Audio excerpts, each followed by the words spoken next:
Welcome to Apathetic Weekend Update. I'm your host, Guy, who secretly fist pumps when you cancel plans with him.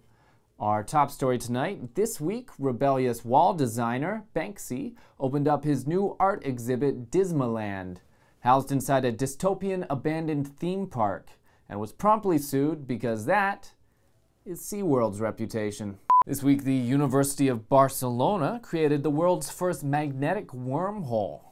Well, I mean second, if we count your mom's Moving on, the case of Zachary Hammond, a South Carolina unarmed teen that was gunned down by police last month, took an interesting turn this week when it was discovered an officer may have tried high-fiving his deceased body. Now, not much can be confirmed who was at fault or what exactly went down. What we can tell you for sure is that that officer was definitely white. In other news, international comedy sensation, the Fat Jew. Sorry, it's a funny name. Okay. Where does he come up with this material? Oh, just read ahead in the teleprompter. Ugh.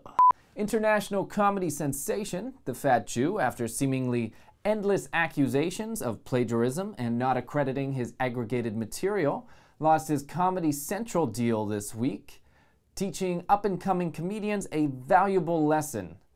Apparently what we're doing is worth something. Yeah, you know this?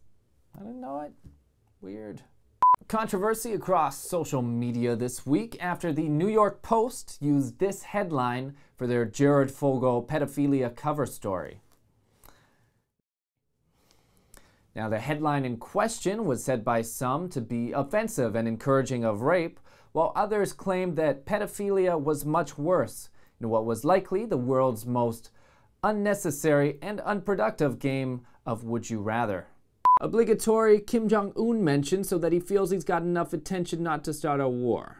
On Friday, it came to light that Josh Dugan, reality star / child molester, probably should have started with that one first, had signed up for an affair guaranteed account at ashleymadison.com.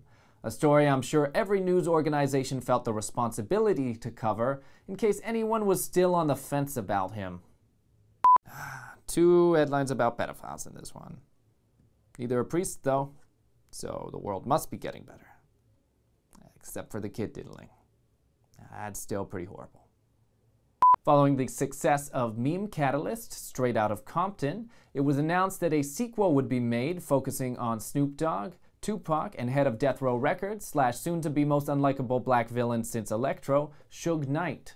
The only people more excited than hip-hop fans, media outlets doubling down that there will actually be violence in theaters this time.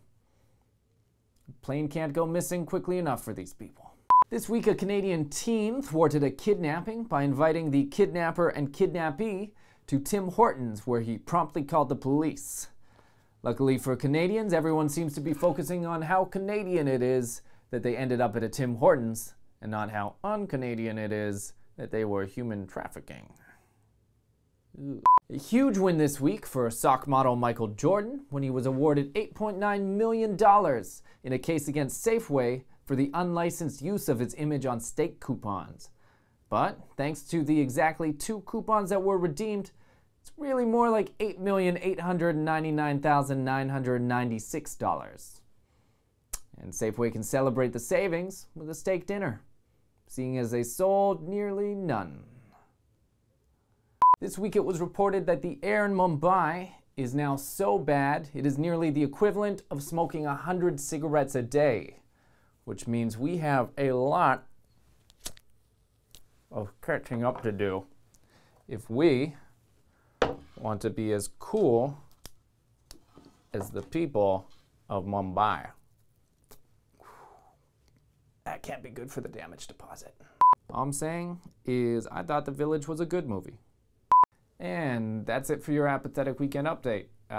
If you made it all the way through without the fire inside of you going out, like, comment, share, subscribe.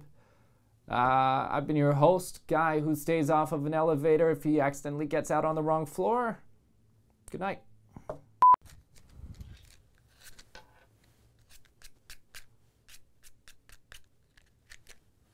Corre over.